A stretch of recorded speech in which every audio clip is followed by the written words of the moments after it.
Assalamualaikum warahmatullahi wabarakatuh. Bismillahirrahmanirrahim. Alhamdulillahirabbil alamin.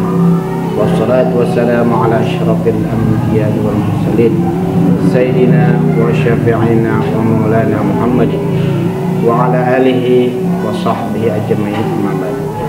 Para pemirsa satu channel yang dimuliakan oleh Allah Subhanahu wa taala. Sayyidina Ali pernah berkata,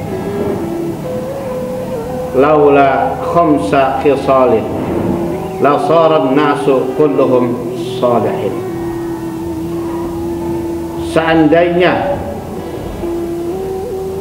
apabila tidak ada 5 sifat yang tercela pada diri manusia, niscaya seluruh manusia menjadi orang-orang yang soleh.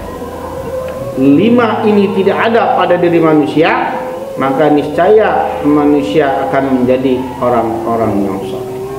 Apa itu yang 5? Yang pertama, al-qanaatu bil jahli, merasa senang dengan kebodohan yang dia miliki. Bodoh kok senang, bodoh kok gembira. Seharusnya apabila kita merasa bodoh, merasa kekurangan dalam ilmu, maka seharusnya dia harus lebih fokus untuk mencari ilmu supaya menjadi bekal dia di dunia maupun di akhirat. Nah, Rasulullah sallallahu alaihi wasallam pernah bersabda, Allahu yubghidu kulla alimin fid dunya jahilin bil akhirah. Allah membenci setiap orang yang pandai dalam urusan dunia tapi bodoh dalam urusan akhirat.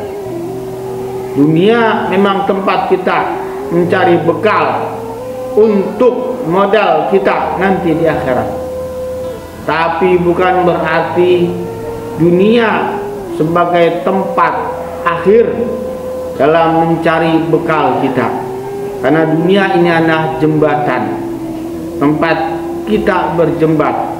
Pada akhirnya kita pun akan menuju ke akhirat Allah Subhanahu wa taala. Kalau di dunia kita hanya memikirkan hal-hal keduniawian, sementara akhirat kita lupa, mana bekal yang akan kita bawa nanti untuk menghadap Allah Subhanahu wa taala. Dzanbul alimi wahidun wal jahili dzanbani. Dosa seorang alim itu satu, sedangkan dosa orang yang bodoh 2. Bodoh karena ketidaktahuannya, bodoh karena tidak mau mencari tahu apa yang menyebabkan dia bodoh.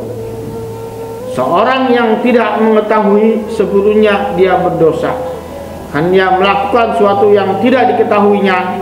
Yang kedua, dia enggan atau tidak mau mencari apa yang tidak diketahuinya.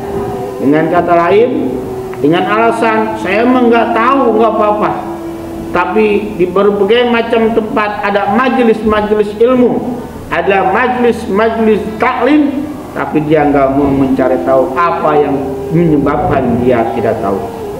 Yang kedua, wal hirsu alat dunia, tamak dengan urusan dunia. Padahal Rasulullah telah bersabda, az-zuhdu fid dunya yurihul qalba wal badana warraghbatu fiha tut'ibul qalba wal badana. Zuhud dalam urusan dunia menyenangkan hati dan badan, sedangkan cinta akan dunia membuat hati dan badan jadi lelah atau jadi capek. Zuhudlah terhadap dunia. Jangan berlebihan dalam mencari urusan dunia, tapi carilah urusan akhirat. 50-50, seimbang, 50% 50%. 50 untuk urusan dunia, 50 untuk urusan akhirat. Ataupun kalau bisa 30 urusan dunia, 70 urusan akhirat. Harus kita pentingkan urusan akhirat. Yang ketiga, wasyuhu bil fadli, bakhil dengan kelebihan harta yang dimilikinya. Kita tahu harta yang kita miliki semuanya adalah milik Allah Subhanahu wa taala. Allah Subhanahu wa taala memberikan kepada kita dengan kelebihan yang kita miliki. Dengan kelebihan harta yang kita miliki, seharusnya kita menjadi orang yang dermawan. Karena di antara harta-harta yang kita miliki ada harta-harta anak-anak yatim, fakir miskin, peminta-minta, dan orang-orang yang lemah lainnya. Dari situlah mereka mendapatkan rezeki Allah. Dari harta kitalah mereka mendapatkan rezeki Allah Subhanahu wa taala. Jangan sayang untuk menzakatkan 2,5% dari harta yang kita miliki. Waria fil amal, riya dalam beramal. Bagaimana kita ketahui kalau kita beramal ikhlas karena Allah Subhanahu wa taala? Kalau kita beramal karena riya ingin dipuji oleh manusia, maka tidak ada yang dapat kita peroleh.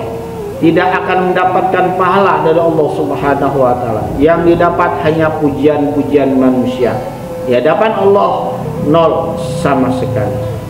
Marilah sama-sama dalam beramal ibadah ikhlas untuk mencari ridha Allah Subhanahu wa taala. Yang kelima, al-i'jabu birra'i, membanggakan diri. Saya orang kaya, saya orang pandai, saya orang berpangkat, saya jenderal, saya mayor, dan sebagainya. Jangan membanggakan diri.